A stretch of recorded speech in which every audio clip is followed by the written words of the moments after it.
The fire had burned down to embers when the old woman finally stopped breathing. She was the last one who remembered how to find water in the dry season. The last one who knew which roots could be eaten and which would kill within hours.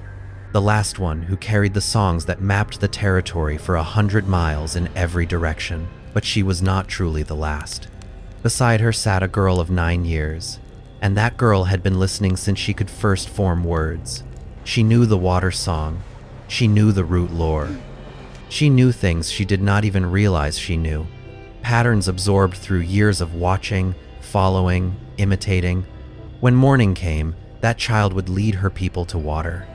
Not because she was brave, not because she was special, but because knowledge had been planted in her mind like seeds in fertile soil.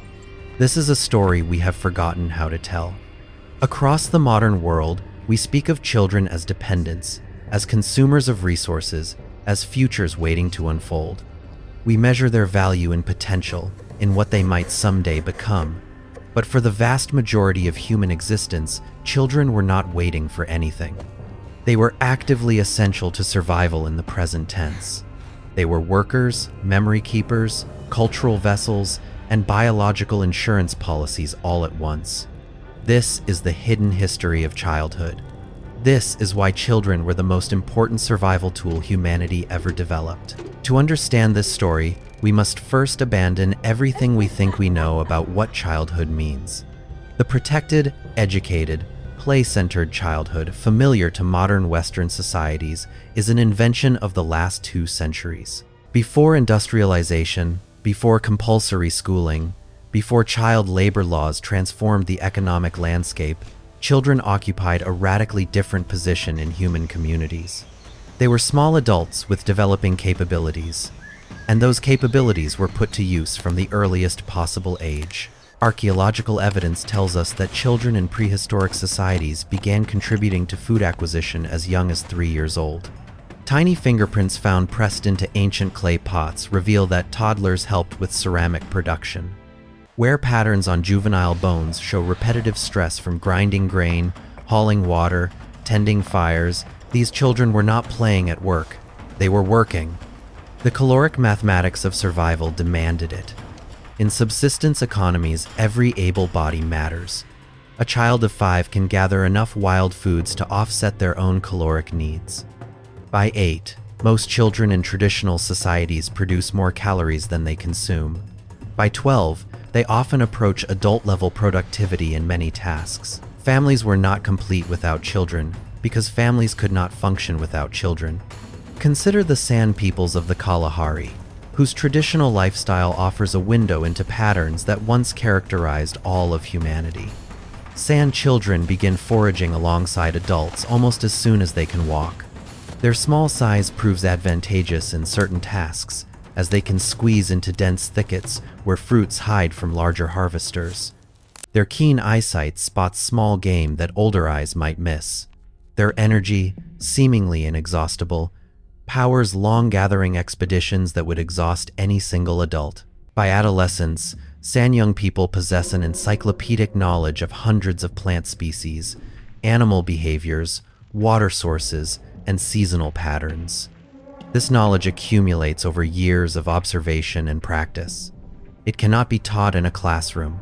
It cannot be transmitted through books. It can only be acquired through direct experience, beginning in early childhood and continuing through the formative developmental windows when the human brain remains maximally plastic. This is the first and perhaps most important reason why children proved essential to survival. They were the primary mechanism of knowledge transmission in pre-literate societies. Every human community depends on accumulated knowledge to survive. How to find food, how to build shelter, how to navigate terrain, how to treat illness, how to craft tools, how to predict weather. The sum of this knowledge represents thousands of years of trial and error, of discovery and refinement, of wisdom paid for in countless lives. But knowledge dies with its carriers unless transmitted to new minds. Writing systems developed only about 5,000 years ago and remained inaccessible to most humans until very recently. For the other 195,000 years of our species' existence, every piece of survival knowledge had to be stored in human memory and passed from mind to mind through direct teaching and observation. Children were the hard drives of human civilization. The Polynesian navigators who crossed thousands of miles of open Pacific performed feats that modern sailors with GPS technology would find daunting.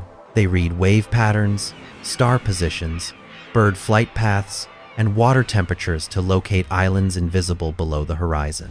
This knowledge was extraordinarily complex, refined over centuries of practice, and it was transmitted exclusively through oral tradition, from master navigators to young apprentices who began learning in childhood. When European diseases devastated Pacific Island populations in the 18th and 19th centuries, they killed not just people but knowledge. Navigators died before they could complete the training of their successors. Stars went unidentified. Sea paths were forgotten. The great voyaging traditions that had settled thousands of islands across the Pacific came to an end, not because the canoes rotted or the ocean changed, but because the children who would have carried the knowledge forward were gone. This pattern repeats across every documented case of cultural collapse. The Black Death killed 1/3 of Europe's population, but its true devastation came in the severing of knowledge chains. Master craftsmen died without completing their apprentices' training. Agricultural techniques were lost. Languages simplified. Technical skills vanished, some for centuries. The generations born after the plague entered a diminished world precisely because the children who should have learned from the dead had died alongside them. But children's contribution to survival extended far beyond passive knowledge reception. They adapted that knowledge, modified it, improved it in ways adults often could not. Developmental psychology reveals that children's brains operate differently from adult brains. The prefrontal cortex, responsible for established patterns of thought and behavior, remains underdeveloped until the mid-20s.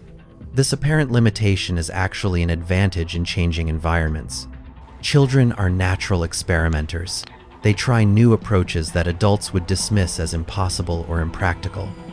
They question established wisdom without reverence.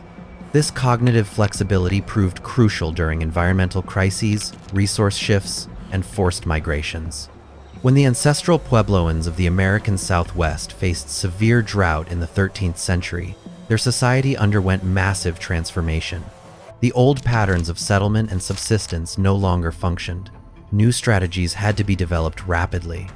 Archaeological evidence suggests that these adaptations emerged partly through the experimentation of younger community members, whose minds were not yet locked into the patterns that had worked before, but worked no longer. Children learned the old ways, but proved willing to modify them when modification became necessary. Adults, whose neural patterns had solidified around established techniques, found change more difficult. This dynamic tension between conservation and innovation, between elder wisdom and youthful adaptation, shaped human responses to crisis across millennia. The survival value of this flexibility becomes most visible in extreme circumstances. During the Holodomor, the engineered famine that killed millions in Soviet Ukraine during the early 1930s, survival often depended on finding food sources that official channels ignored or prohibited. Historical accounts describe children who discovered that certain weeds previously considered inedible could sustain life. They learned through experimentation born of desperation. Some of these discoveries spread through communities and saved lives. The children's willingness to try anything, their lack of adult preconceptions about proper food, became a survival advantage. Similar patterns emerged during the siege of Leningrad, during famines in China and India, during every episode of mass starvation that history records. Children's adaptive capacity, their cognitive flexibility, their willingness to experiment, repeatedly proved essential to community survival. This flexibility also manifested in labor.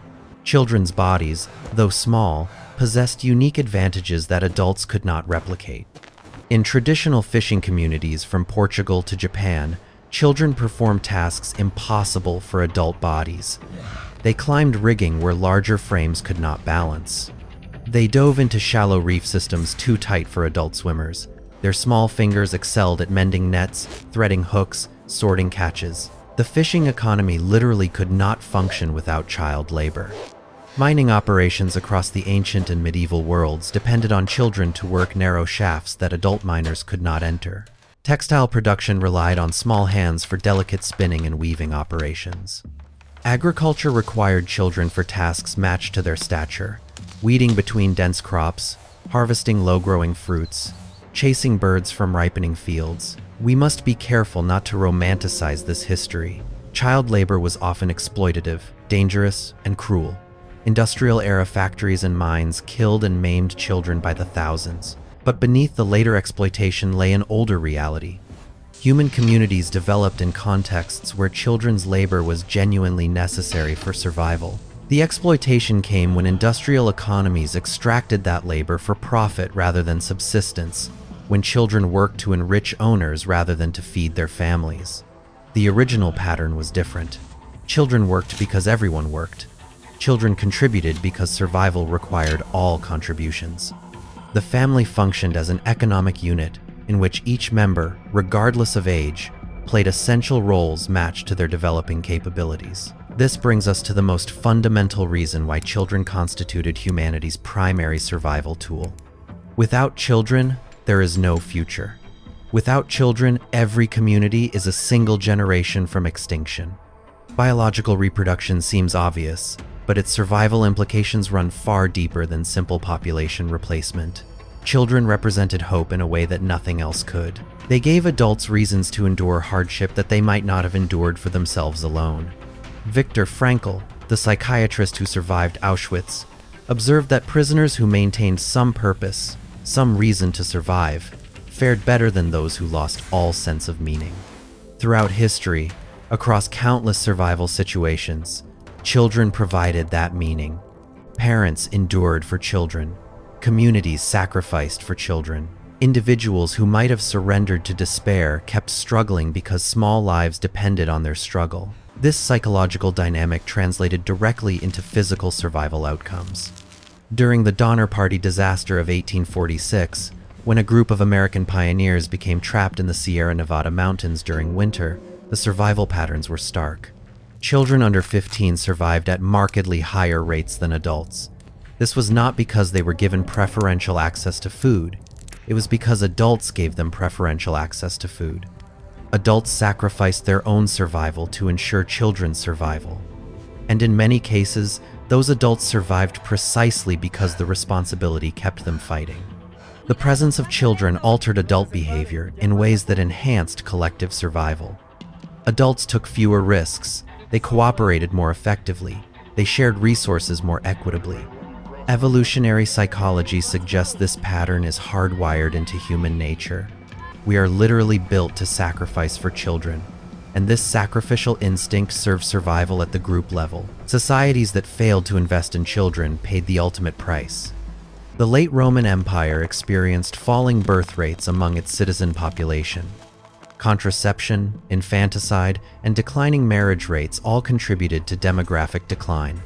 At the same time, the elaborate educational systems that had once prepared Roman youth for citizenship deteriorated.